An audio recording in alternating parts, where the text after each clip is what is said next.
Assalamualaikum warahmatullahi wabarakatuh. Baiklah, kami dari kelompok 3 mata kuliah farmakologi klinik mengenai obat-obat terkait sistem kardiovaskular. Sebelumnya kami berterima kasih banyak kepada Ibu Apoteker Mira Febrina Master Science telah memberikan kami kesempatan untuk menjelaskan materi kami. Di sini ada anggota kelompok yaitu Anya Sadika, Dirare Puja, Kamila Zikra, Lena Agustina, Ramadini Fitri, Sela Hilmalia, dan Sherly Rahmawati Bayu. Di sini saya Anya Sadika akan menjelaskan pokok pembahasan dari kelompok 3. Yang pertama itu akan menjelaskan obat antikoagulan, yang kedua ada obat antiplatelet, dan yang ketiga ada obat antihiperlipidemia. Yang pertama yaitu obat antikoagulan. Pengertian dari obat antikoagulan ini merupakan obat yang digunakan untuk mencegah pembekuan darah dengan jalan menghambat pembentukan atau menghambat fungsi beberapa faktor pembekuan darah. Antikoagulan diperlukan untuk mencegah terbentuk serta meluasnya trombus dan emboli. Golongan obat ini juga diperlukan untuk mencegah bekunya darah in vitro pada pemeriksaan laboratorium dan transfusi. Selanjutnya adalah penggolongan obat antikoagulan, di mana penggolongan obat antikoagulan ini ada dua macam. Yang pertama secara langsung dan yang kedua secara tidak langsung. Secara langsung atau disebut dengan Direx pada pembekuan darah dan antitrombin 2 baik in vivo maupun in vitro.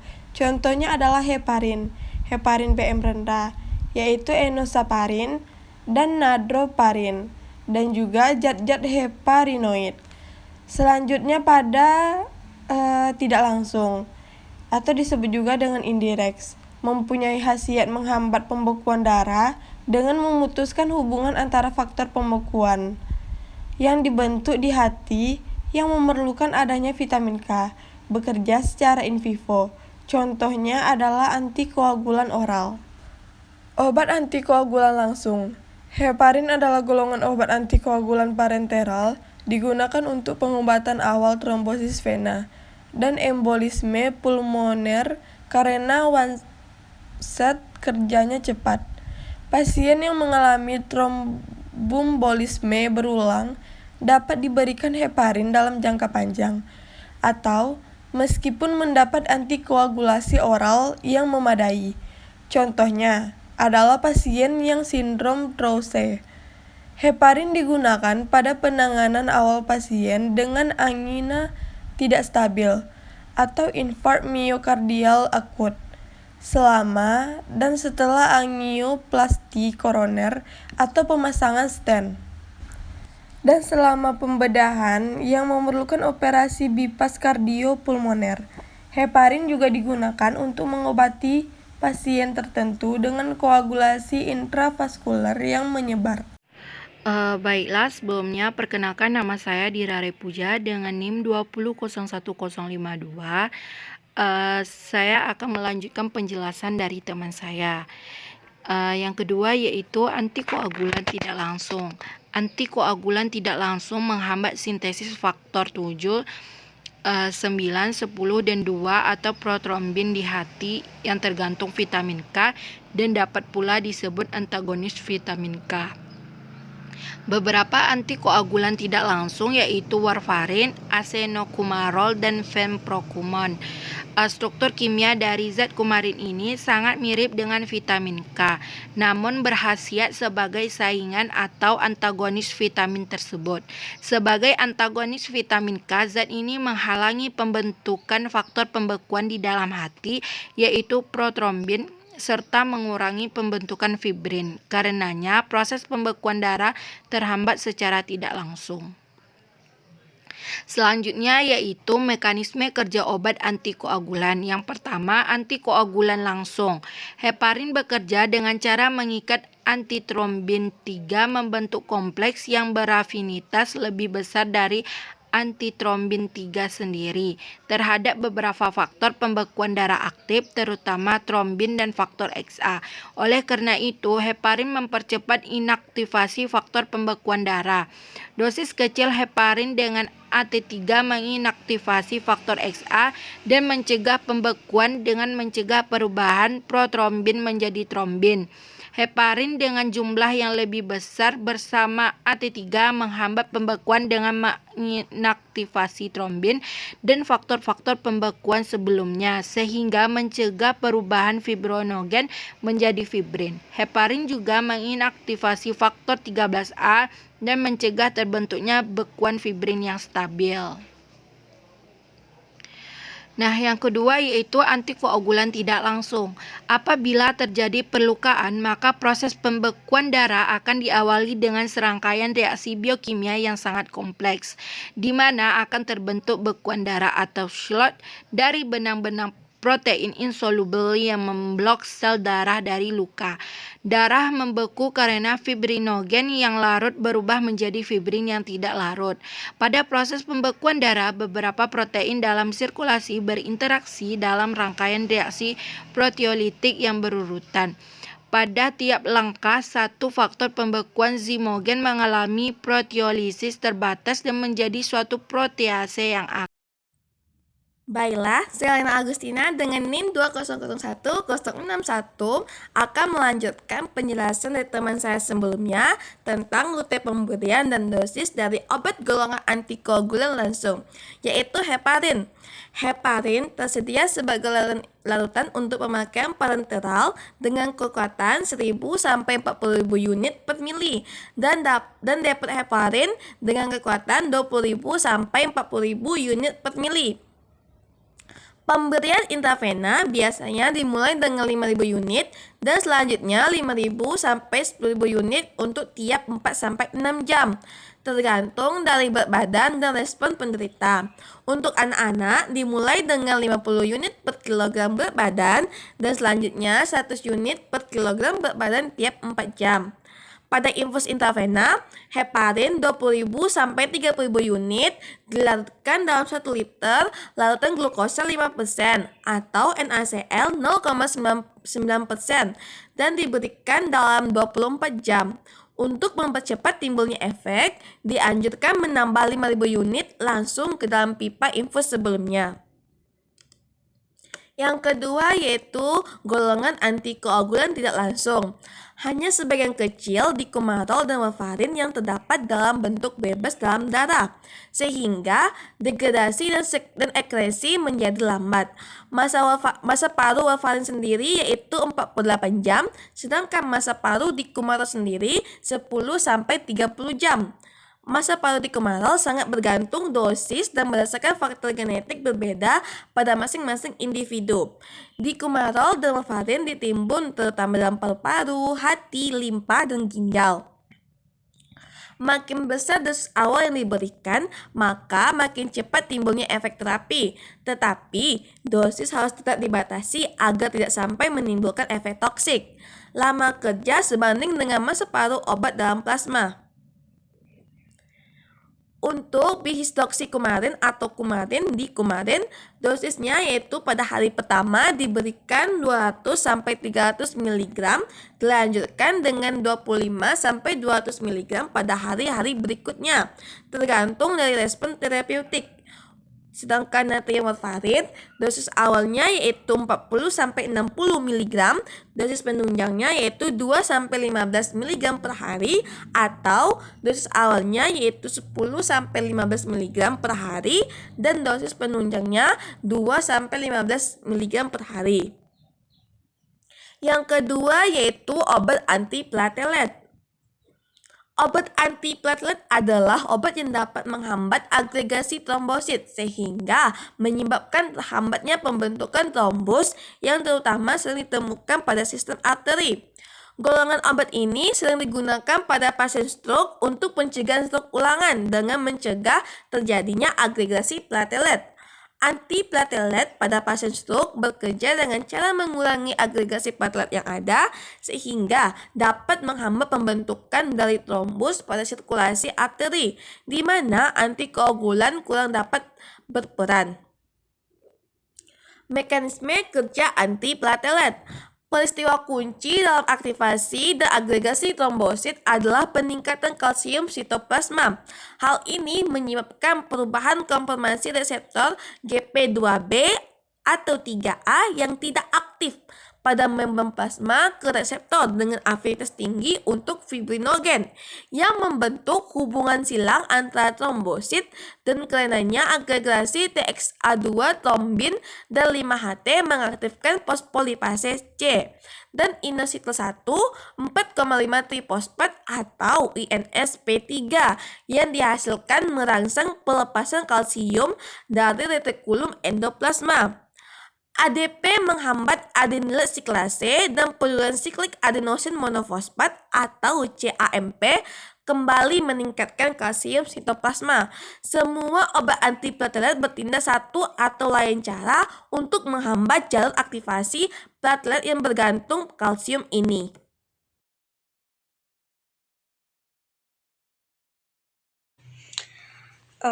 Baiklah, saya akan melanjutkan penjelasan dari teman saya. Sebelumnya saya memperkenalkan diri terlebih dahulu. Perkenalkan, nama saya Selel Malia Nur Aputri, NIM 2001079. Saya akan menjelaskan tentang mekanisme kerja antiplatelet. Pada mekanisme kerja antiplatelet, peristiwa kunci dalam aktivasi dan agregasi trombosit adalah peningkatan kalsium sitoplasma. Hal ini menyebabkan perubahan konformasi reseptor GP2B atau 3A yang tidak aktif pada membran plasma ke reseptor dengan afinitas tinggi untuk fibrinogen, yang membentuk hubungan silang antara trombosit dan karenanya terjadi agregasi. TXA2 trombin dan 5-HT mengaktifkan fosfolipase C dan inositol 1,4,5 trifosfat atau INSP3 yang dihasilkan merangsang pelepasan kalsium dari retikulum endoplasma. ADP menghambat adenyl siklase dan penurunan siklik adenosin monofosfat atau CAMP. Kembali meningkatkan kalsium sitoplasma. Semua obat antiplatelet bertindak satu atau lain cara untuk menghambat jalur aktivasi platelet yang tergantung kalsium ini. Selanjutnya, aktivasi dan agregasi aksi dari platelet dalam antiplatelet. Yang di sebelah kiri dapat kita lihat itu sebagai aktivasinya, dan yang sebelah kanan yaitu agregasinya. Selanjutnya, penggolongan obat antiplatelet. Di sini ada terbagi sebagai ADP antagonis. ADP antagonis terbagi lagi menjadi 3, yaitu ticlopidin, clopidogrel, dan prasugrel. Selanjutnya ada COX inhibitors, yaitu acetosal, dan antiplatelet sendiri itu terbagi menjadi 2, fosfodiesterase inhibitors, yaitu seperti dipiridamol, dan GP2B atau 3A inhibitors, yaitu tirofiban, eptifibatid, dan apsisimab. Selanjutnya, acetosal. Acetosal merupakan antiplatelet standar pada STMI. Acetosal terbukti dapat menurunkan angka kematian, mencegah reoklusi koronari, dan menurunkan kejadian iskemik berulang pada pasien dengan infark miokard akut. Acetosal harus segera diberikan kepada pasien STMI setelah sampai di departemen emergensi. Acetosal mengurangi risiko infark miokard pada pasien dengan angina yang tidak stabil dan meningkatkan kelangsungan hidup pada pasien yang mengalami infark miokard akut. Ini juga mengurangi risiko stroke pada pasien yang dengan serangan iskemik transien. Selanjutnya, acetosal memiliki efek menguntungkan. Aspirin pada penyakit tromboboli disebabkan oleh penghambatan sintesis platina TXA2. TXA2 adalah induker kuat dari agregasi platelet. Sel endotel dinding vaskular menghasilkan prostaglandin, prostasilin atau PGL2 yang mungkin merupakan antagonis fisiologis TXA2. PGL2 merangsang reseptor yang berbeda pada platelet dan mengaktifkan adrenilat siklase. Clopidogrel atau tinopiridin berguna sebagai pengganti aspirin untuk pasien dengan hipersensitivitas aspirin dan dianjurkan untuk pasien dengan STMI yang menjalani reperfusi primer atau fibrinolitik. Clopidogrel turunan tinopiridin mengurangi agregasi dengan mencegah efek ADP pada platelet secara irreversibel. Ini memiliki tindakan sinergis saat diberikan dengan asetosal. Obat terakhir memiliki tindakan antiplatelet yang relatif lemah dengan sendirinya. Clopidogrel juga digunakan pada pasien di mana aspirin dikontraindikasikan. Baiklah, perkenalkan nama saya Kamila Zikra Andrea, NIM 2001060. Di sini saya akan melanjutkan penjelasan dari teman saya, C. Prasugrel dan Ticagrelor. Adalah inhibitor ADP lainnya yang bekerja pada reseptor P2Y12. Mereka juga digunakan pada pasien dengan sindrom koroner akut yang harus dirawat oleh PCI. Selanjutnya yaitu eptivibadide, terofeban, dan apcizimab. Mereka adalah antibodi monoklonal yang menghambat agregasi trombosit dengan mengikat reseptor glikoprotein 2B atau 3A. Mereka diberi infus intravena bersama dengan aspirin dan heparin untuk mencegah infark miokard pada pasien yang berisiko tinggi dengan angina tidak stabil yang menunggu intervensi koroner perkutan. Dipiridamol yang digunakan dengan warfarin untuk mencegah pembentukan trombosis pada katup jantung buatan. Walaupun ada keraguan akan khasiatnya, diperkirakan mengurangi agregasi trombosit dengan meningkatkan kadar CAMP. Ini adalah penghambat fosfodiesterase, tapi mungkin merangsang adenilat siklase. F, yaitu inhibitor glikoprotein 2B atau 3A, yang biasanya umum digunakan pada penderita akut koroner sindrom. Mekanisme kerja dari inhibitor glikoprotein adalah mencegah jalur akhir yang umum dari agregasi platelet. Agen ini menghambat agregasi platelet yang disebabkan oleh semua jenis rangsangan.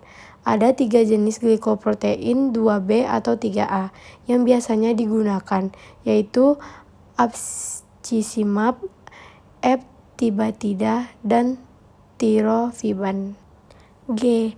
Cilostazol merupakan obat golongan antiplatelet dan vasodilator yang digunakan untuk mengatasi claudicatio intermittent, yaitu kondisi yang disebabkan oleh sakit pada tungkai ketika berjalan karena pembuluh darah mengalami penyempitan.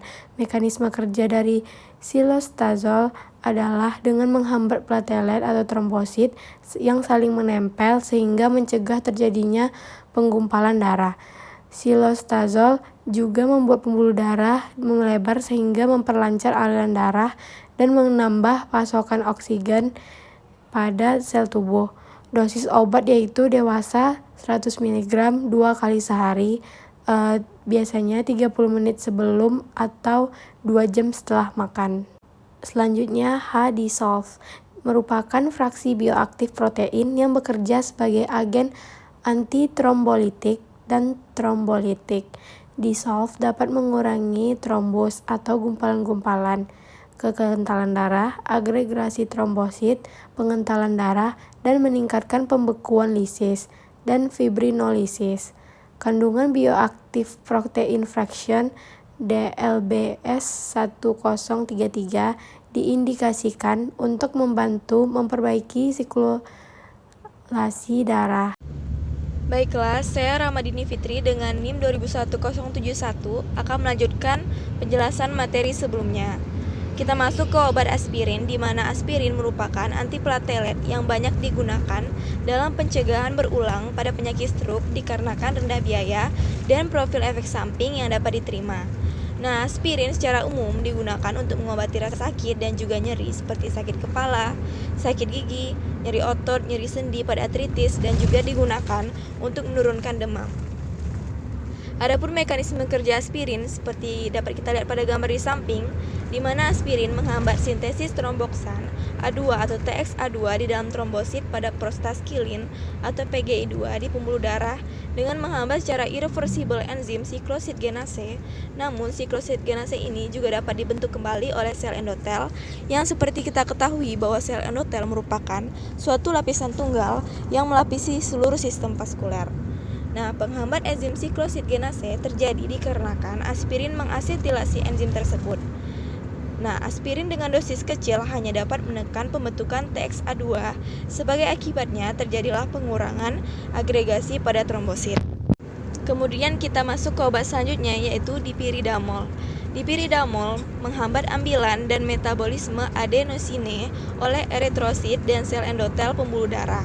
Dengan demikian menyebabkan akumulasi adenosin, nukleotida adenin, dan AMP siklik dalam plasma. Nah, mediator ini kemudian menghambat agregasi trombosit dan juga dapat menyebabkan vasodilatasi. Dipiridamol sering digunakan bersamaan dengan heparin pada pasien dengan katup jantung buatan. Obat ini juga banyak digunakan bersamaan dengan aspirin pada pasien dengan TIA untuk mencegah penyakit stroke. Bioavailabilitas obat ini sangat bervariasi. Dengan lebih dari 90% dipiridamol terikat protein dan mengalami sirkulasi enterohepatik dengan masa paruh eliminasi bervariasi dari 1 hingga 12 jam.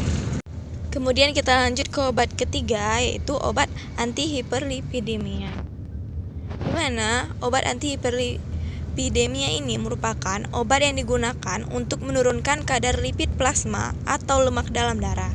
Hiperlipidemia merupakan kondisi di mana ketidakseimbangan lemak dalam darah yang ditandai dengan kadar kolesterol dan trigliserida yang tinggi.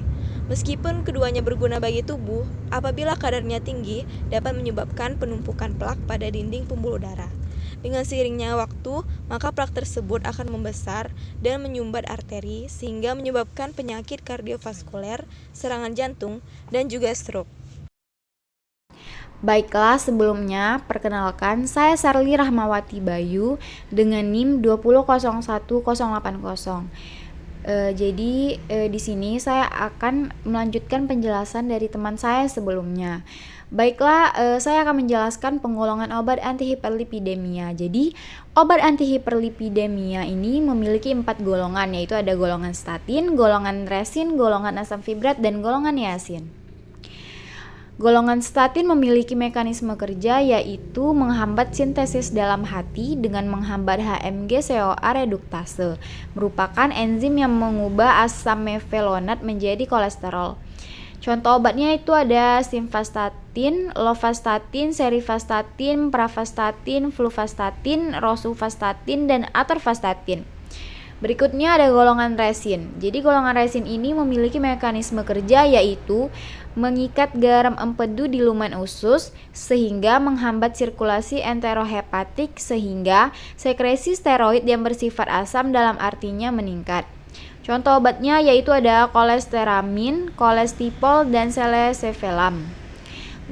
Berikutnya yaitu ada golongan asam fibrat. Jadi golongan asam fibrat ini memiliki mekanisme kerja yaitu berikatan dengan reseptor PPAR alfa sehingga menurunkan VLDL dan meningkatkan HDL. Contoh obatnya itu ada fenofibrat, gemfibrozil, clofibrat, simfibrat, dan bezafibrat. Yang terakhir yaitu ada golongan niacin. Jadi golongan niacin ini memiliki mekanisme kerja yaitu menghambat hidrolisis trigliserida oleh hormon sensitif lipase sehingga mengurangi transport asam lemak bebas ke hati dan menurunkan sintesis trigliserida. Baiklah, saya juga akan menjelaskan mekanisme kerja obat antihiperlipidemia. Jadi, obat ini bekerja dengan cara menghambat sintesis kolesterol dalam hati dengan menghambat enzim HMG-CoA reduktase, yaitu enzim yang mengontrol tahap pembatas kecepatan pada sintesis kolesterol. Agen antihiperlipidemik meningkatkan penurunan kadar lipid dalam darah. Beberapa agen antihiperlipidemik bertujuan untuk menurunkan LDL, menurunkan kadar trigliserida, dan membantu meningkatkan HDL. Sebagian besar antihiperlipidemia dapat secara luas masuk ke dalam kelas-kelas berikut berdasarkan mekanisme kerjanya, meliputi: pertama itu ada kombinasi antihiperlipidemik, yang kedua ada sequestrans asam empedu, yang ketiga ada penghambat penyerapan kolesterol, yang keempat ada turunan asam fibrat, yang kelima ada agen antihiperlipidemia lain-lain, yang keenam ada penghambat PSCK9, dan yang terakhir ada statin. Indikasi dan dosis obat antihiperlipidemia. Jadi, penggunaan monoterapi fenofibrat oral 200 mg sehari secara signifikan menurunkan kadar trigliserida 27 hingga 56%. Kadar kolesterol total 6 hingga 25%, kadar LDL 32%, dan meningkatkan kadar HDL 11 hingga 34% jika dibandingkan dengan placebo.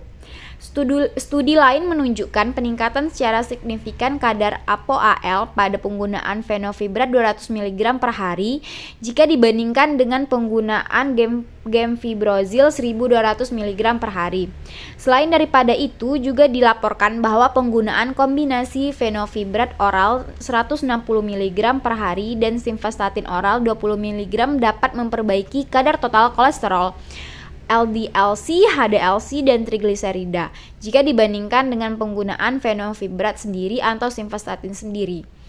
Berdasarkan rekomendasi Perhimpunan Dokter Spesialis Kardiovaskular Indonesia, dosis fenofibrat pada pasien tanpa gangguan ginjal atau dengan penyakit ginjal kronis (PGK) stadium 1 hingga 2 adalah 96 mg per hari dan diberikan jika kadar trigliserida besar dari 200 mg per dl.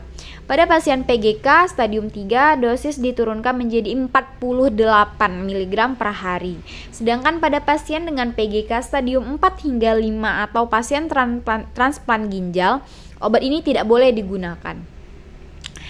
Efek samping obat antihiperlipidemia.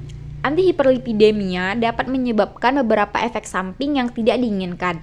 Beberapa efek samping umum dari kombinasi antihiperlipidemik termasuk nyeri otot atau sendi, diare, mual, sakit perut, bengkak di kaki atau pergelangan kaki, sakit kepala, tes fungsi hati yang abnormal, gejala pilek seperti hidung tersumbat, bersin, dan sakit tenggorokan. Baiklah, sekian penjelasan dari saya. Dengan berakhirnya penjelasan dari saya, maka berakhir pula presentasi dari kelompok kami. Jika ada kesalahan, mohon dimaafkan. Sekian dari kami. Assalamualaikum warahmatullahi wabarakatuh.